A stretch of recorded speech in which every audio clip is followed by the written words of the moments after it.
Valedictorian pala yung ate ni Eman. Sayang, di siya makakapunta sa graduation bukas. Hindi lang yun eh. Sayang yung pinaghirapan ng mga magulang nila. Alam mo, hindi naman kasi mayaman si na Eman eh. Siguradong ginapang ni namang Sebrin yung kanilang pag-aaral. Tapos ganito.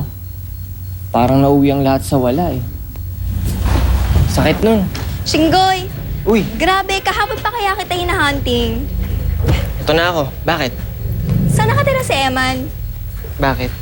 Saan ko mahahanap si Eman? Kiss mo na. Kung ito kaya pahalik ko sa'yo.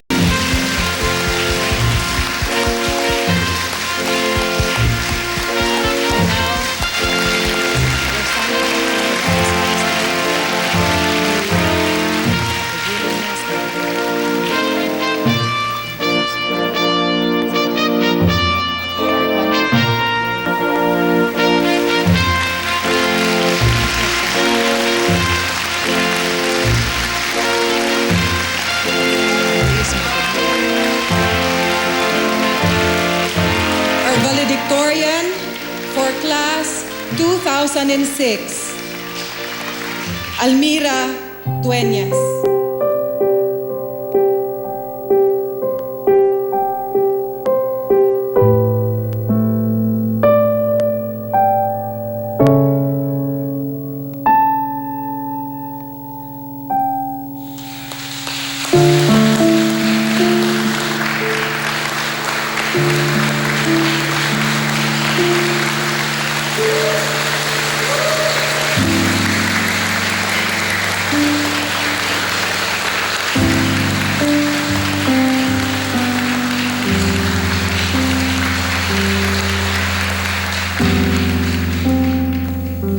Hawak ko ngayon ng speech na inihanda ng aking anak.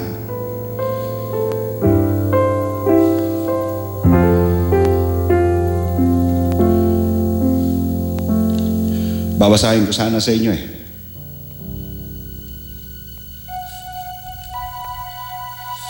Kaya lang, hindi ko kaya.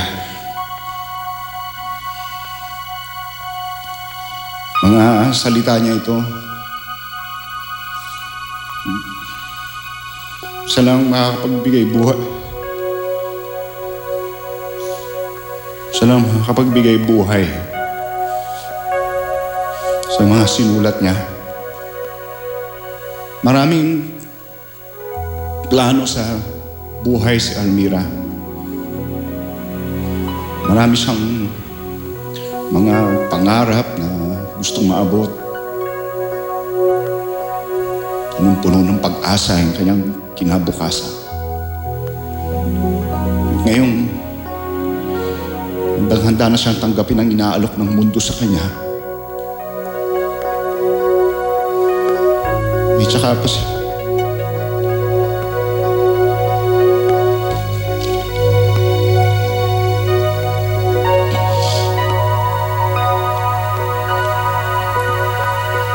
Almira, kung nasaan ka man, pinagmamalaki ka namin ng iyong ina. Mahal na mahal ka namin.